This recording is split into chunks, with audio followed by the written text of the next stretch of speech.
So studying quantum mechanics is all about the wave function psi. Psi is the thing that governs the probability of where you might find the particle that you're looking for. Usually it's an electron that we're working with, but it works just as well for protons under the right conditions, for muons, for anything that's obeying the Schrödinger equation here.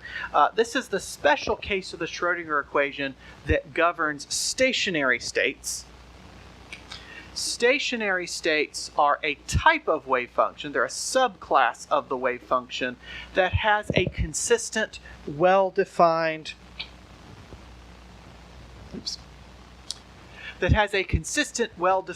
energy value. So psi and E are going to come in pairs. The value of E is going to determine the shape of psi. And not every wave function psi that you can come up with is allowed. They come in these very distinct pairs. That's why we call them eigenstates. Eigen meaning distinct or special or particular. It just means you can't use any old psi and E. They have to be special ones that will satisfy this equation and meet the boundary conditions. The way you can think about this in terms of the wave function psi is in terms of its concavity here, right? So the Schrödinger equation is written in terms of the second derivative of psi. That determines whether it is concave up or concave down.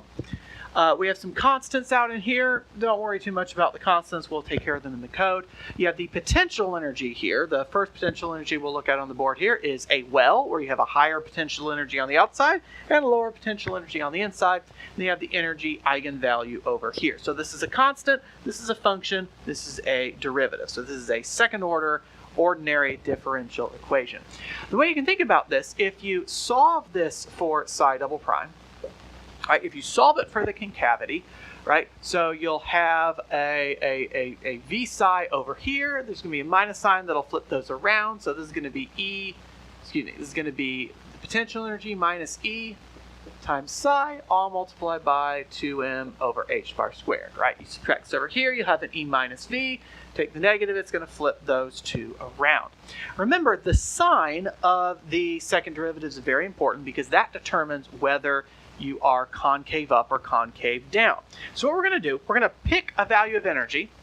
We're going to look at an energy eigenvalue here that is less than the maximum of the potential, right? So it's somewhere between the floor and the ceiling of the potential energy. What that means is that in this middle region, right, in this middle region, we're going to have a region where the energy is greater than V. Right? So let's think about what that means for our wave function. So let's make an axis here for our wave function. So up here is going to be a positive psi, and down here is going to be a negative psi. Right? What that means is if my psi is positive in here, right, if my psi has a positive value, then that means that psi double prime is going to have the opposite sign of psi. Right? So this V minus E is going to be negative, so that means psi double prime is going to have the opposite sign of psi. It's going to be a negative number times psi. Well, that's a differential equation I know how to solve. That gets me a sine or cosine, because when psi up here is positive, right, that means my psi double prime is going to be negative. I'm going to be concave down. So here I'll be concave down. Once I come down here to the negative side, though, my psi is negative, so my psi double prime is positive. That means I'm going to be concave up. What that means is inside here, I'm going to have something that oscillates. Maybe it'll be a sine or cosine. Maybe it'll be a polynomial of some sort, but it's going to be oscillating, right? So when E is greater than V, you have psi oscillating. On the other hand, out here, I have the opposite case, right? In this region, when I'm in the wall of the well, basically, my energy is less than V, right? Here's my energy level, here's my potential energy. What that means is that my psi double prime is equal to positive psi. It's going to be a positive number times psi. Just think of this as a number out in front. There we go. So my psi double prime is going to have the same sign as psi. So that means if it's positive, then the thing is concave up. That means I'm going to have an exponential decay there. If I'm negative, it's going to be concave down, and so I'm going to have an exponential decay here. So if my E is less than V, then I'll get psi decaying. This is the difference between what we call a scattering state and what we call a bound state. If it's a bound state, you get this exponential decay and it's got to die off. It's got to stay in this region. But if it's oscillating, it's free to bounce back and forth however much it wants to. That's a nice, wonderful qualitative picture, but how do I actually get what psi is? Because as you've probably seen in your differential equations class, not every differential equation is exactly solvable. In fact, very few differential equations are exactly solvable. And so what we're going to do is something called the shooting method. The way the shooting method works is I pick an energy. Right? Because not only am I having to figure out what psi is, I also have no idea what this energy is. What you do is you pick an energy and you start with a psi at an x far to the left. So maybe a point over here. Right? It actually doesn't matter what value of psi you start with because it's really the shape we're interested in, not the actual values, and we'll take care of the values later with a trick called normalization.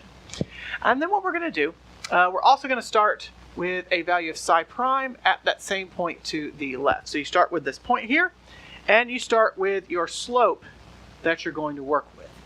And then what we're going to do, we're going to use that slope to approximate the next point, calculate the slope there, calculate the next point, calculate the slope there, calculate the next point, calculate the slope there.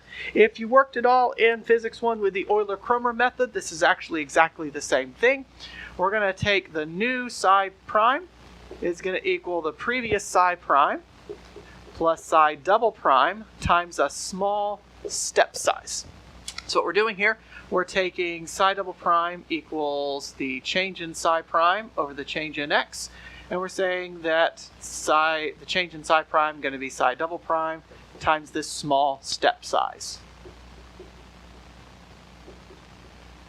It doesn't matter too much what this value delta x is, it just needs to be small. So try out a small number, say 10 to the minus 2, try out a smaller number, 10 to the minus 3, and see if your results are approximately the same. You just want to get one that's just small enough to get you a good enough answer. And then we'll do the same thing to update psi. We'll say that the next psi is equal to the previous psi plus psi prime times delta x. And so what happens is you can think of this as the new value and these as the old values. And what you're doing is you're constantly recycling these. So you're taking the new value, plugging it into the old to get another new value. Take the new value, plug it in for the old, and you just keep cycling through this over and over again. We're going to get the psi double prime from this equation over here. So we're going to specify this function once we know what our potential energy is. And so this thing we know, we can calculate this. And from that, we can keep going through this cycle. It looks a lot like integration because it is.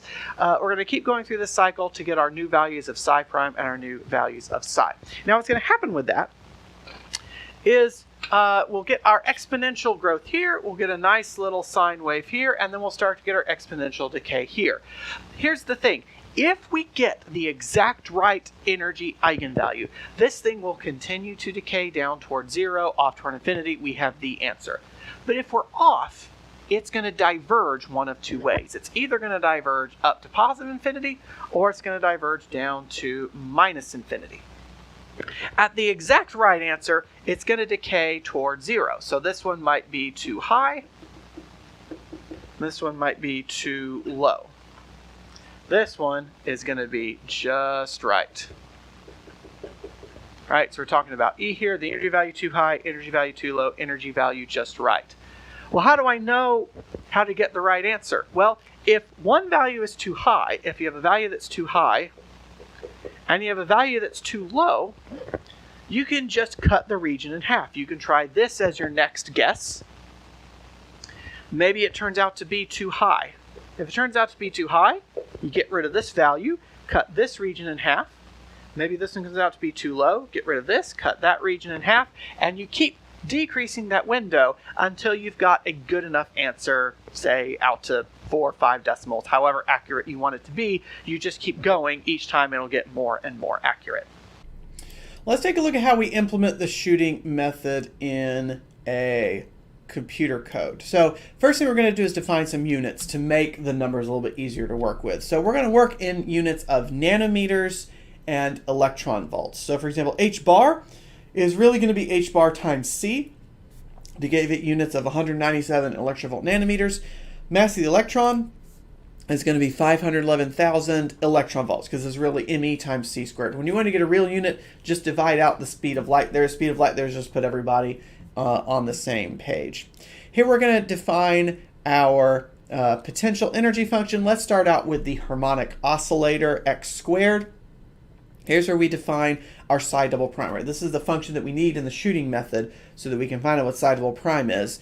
So here we've just solved for that. It's just the constants 2me over h bar squared. That just comes out of the Schrdinger equation. The potential energy minus the total energy, and then times the wave function psi. Or excuse me, times the stationary state psi. Again, the stationary state, special case of the wave function. Then what we're doing, we're defining this function called graph psi. Because what we're going to do, we're going to take in inputs of the energy eigenvalue that we're trying to find, the initial condition for psi, and the initial condition for psi prime. This is going to create a figure for us with a bound of -1 to 1 on the x-axis. We can adjust that as we need to, and we probably will. And then when we come down here, we are setting up an array for our x values, an array for our psi values. That's just so that we can graph all of the data at the end. Here's the actual shooting method. Here's the actual physics engine behind this thing. First, we record our previous value for psi, and then we're going to update psi prime. We're going to take one step forward with psi prime. So we take psi prime, and we add to it psi double prime times dx. So this plus equals, it looks really funny at first, but plus equals just means add to. So for example, if you had 1 plus equals 1, excuse me, not plus or minus.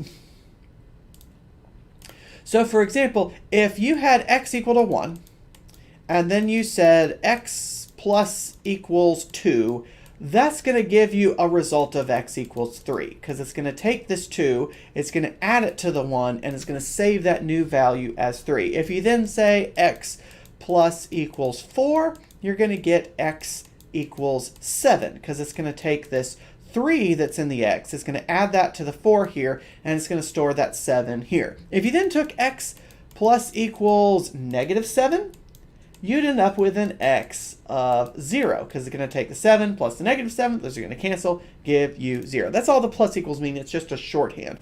So you take psi double prime, it's a function of x, it's a function of psi, and it's a function of e times dx, times our step size. The smaller we make this dx, the better the results are going to be, because it's always better to take smaller steps. You just don't want to take too small of a step, or else it's going to take your code forever to run. Then we do the same thing, updating psi. We take psi plus equals psi prime times dx. And again, these are just rearranged versions of the derivative. So you have psi prime equals change in psi over change in x. So the change in psi is just psi prime times the step size. And so that's the thing we're adding to psi here is delta psi. That's it. That's all we're doing. Let me give you one quick other detail. I commented earlier it doesn't really matter what you pick for your initial psi and psi prime, and that's true.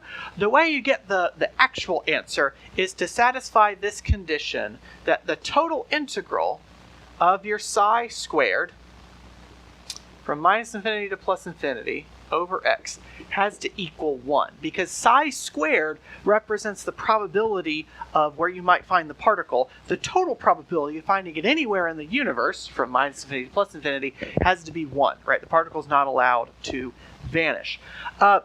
So this is going to end up getting you kind of rescaling the values. The way you can imagine it is that you've got your real psi is equal to the psi from your code times some we call this a normalization constant.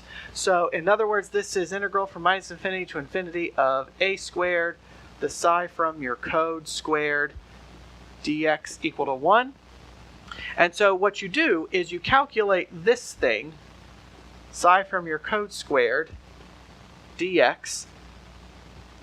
That's got to equal 1 over this a squared, right? I can take this a squared, move it over here. So if you take this number and then take 1 over the square root of it, that will give you this normalization constant a. Now, you're probably looking at this minus infinity to infinity, saying, how on earth am I going to do that? I only went from -5 to 5.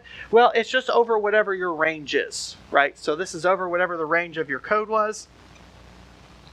But then how do I integrate this? I don't actually have a function for this. Well, what you do, you revert this integral back into a Riemann sum. Remember when you were first learning how to integrate, you were looking to get the area underneath the curve, and you took this thing and you split it up into rectangles, right? And you took the area of those rectangles and added them up. And some of the rectangles overestimated, some of the rectangles underestimated, and you kind of hope that that would cancel out. That's exactly what you do here. You turn this back into a summation over all of your psi values, right? This is the psi you got from your code. You had that as all these discrete values so that you could graph it. Square it, multiply by your delta x, and that's pretty much your normalization value there. So that's going to equal, if you take this whole thing to the -1/2 power, that's going to equal your normalization constant there. Then we're going to normalize psi. This is a very important thing to do to actually have physical results. Basically, if you take the integral of psi squared dx, and you take that everywhere, for our case, everywhere is -1 to 1. In principle, it's supposed to be minus infinity to infinity. We're going to say 1 is good enough for infinity. That thing has to be equal to 1, because the total probability of finding the particle anywhere in the universe has to be 1. It's not necessarily going to be 1, depending on our initial guesses for psi and psi 0. So what we do, we calculate this thing as the norm. So we're taking this integral here. This is just taking each of our values and adding them together. So this is turning the integral here back into a Riemann sum. So we're taking a sum over j of psi j times dx, and we're going to square this. And we're basically taking that and setting it equal to norm here. Then we're going to divide that by square root of norm, because if I do this, then on here I'll have, basically if you take this thing and set it equal to norm, set that equal to norm, we take this thing, we're dividing this by 1 over norm, and so these two things are going to cancel to give you 1. So we're forcing it to have a total area of 1 there. Then we're going to plot x array and psi array. This little piece down here creates an interactive plot. So this is using this great library called IPyWidgets. You don't need to do anything to set this up. It's already here for you. What it does is create these sliders so that I can change E, psi 0, and psi prime 0. So you come down here, and this interactive plot is going to create these 3 sliders for you. One's going to change the energy value that we're trying out. One's going to change our initial psi. And one's going to change our initial psi prime. Changing psi 0 and psi prime really don't change all that much. You might notice I'm changing psi prime 0 right now. All it's doing is changing the scale. It doesn't actually change the shape of the wave function, because that is coming out to be the same thing regardless, right? Because we're just iterating. It's just changing the overall factor that multiplies it. The thing that's really going to change the shape of the wave function is the energy eigenvalue here that we try out, right? So when I change this, you can see the thing is starting to morph just a little bit. Let's change it by a little bit more. See how I'm starting to get a little bit better peak there in the middle. Here it's definitely getting a little bit better behaved. So if I think about this in terms of the behavior I'm looking for this tail to die down to 0. Here I'm too high on this, so my energy value is too low. If I go forward, I can adjust it. Now I'm too low. I need to split the difference. I can keep adjusting this until I get this thing to die down toward 0. Now you also might decide that you need to get a little bit better picture of this, so we want to see what this thing does long term. You might also decide to change x min and x max. So let's say we broaden our window here. Let's go from -2 to 2. Here, this thing is definitely getting up too high, right? I'm at 10 to the -7. Let's see, where were we before? We were at like 0.2 something. Yeah, so for example here, my tail is flailing down to negative infinity. If I go to the left, my tail's going to flip up to positive infinity. So here I'm at positive infinity. Here I'm going down to negative infinity. So another name for this technique is wag the dog, because the tail is wagging the dog. The tail is controlling what's going to happen with the dog here.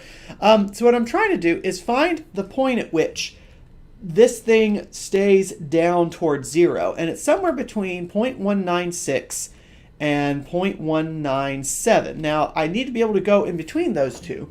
In order to change that, what I'm going to do is come up to my energy here. So this is set up to be a float slider. We're going to change the step size for this thing. Let's take that out to another couple of decimal places, and let's have it read out another couple decimal places there. Let's see, we were at where? 0.1967. You notice I've got much finer control over this thing now. So when I go to 0.197, I can get this, let's see, I need this to be going to the other side here. Now I've got a whole lot better control over this thing. And I can zero in on where it's well behaved. So I know that my energy value is somewhere between, see, look at the tail flip, tail flip, tail flip. It's somewhere between 0.19673 and 0.19674. Now in my class, that's plenty good in terms of accuracy. If you're a professor, if you're a research advisor, whoever you're working on this with, wants you to have this accurate out to 10 decimal places, then you need to make the step size go out to 10 decimal places. But basically, you just have this tail go out for as long as you want it to, whatever your criteria is. This seems to be plenty good, so we'll call it good there. That's the first energy eigenvalue. So I would record this as E1 for the first energy eigenvalue is a 0.19674. My next goal is to find the next energy eigenvalue. So I keep sliding this thing to the right because there's going to be some higher energy level that allows me to get that same idea of this thing being leveled out. So let's see what we get here. I'm waiting for the tail to flip up. All right, I think it's about to be there. Oh, there we go. Tail flipped up at 0.6 and some change. Oh, there my tail flipped down. Okay, so you just keep adjusting this till you get the tail to flip, because you know the energy eigenvalue is somewhere in between there. So let's see, we're going to keep going right. So right now I'm too low on my energy eigenvalue. You notice I know I'm at the next eigenstate because I've gone from one peak to two peaks. I've gone from one extremum to two extremum, a peak and a trough here. These are technically both peaks because in psi squared, that's the thing that's actually physically important. They're both peaks once you square it. All right, you may want to increase your step size here just so you can find it sooner. Pause right up.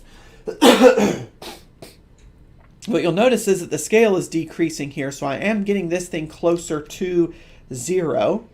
My peaks are expanding there as well in the view. So let's keep going, keep going. Okay, I'm within the size of my peaks here, so this is actually really good. I can see this thing leveling out, really cool. Oh, there we go. I think we've got it right about there is good. 0.59 on the nose. It puts this number to shame. So my E2 is going to be a 0.59. So that's how you play around with this thing. You just keep adjusting this energy. Again, the psi prime 0, they really don't make that big a difference. You keep adjusting this energy till this tail levels out. You record those energy, and you can do this as many times as you want, right? You can get E3, E4, E5, E6, etc. And your goal is to see what the pattern is in the energy levels based on the number that you're at. The other thing you play around with is the actual potential energy. So you might try the finite square well, where you've got this rectangular shape where you've got V0 on the outside and 0 on the inside. You can flip that upside down to the finite barrier, which is pretty cool. You can set up a Gaussian well, you can set up a Gaussian barrier, set up whatever potential energy most interests you.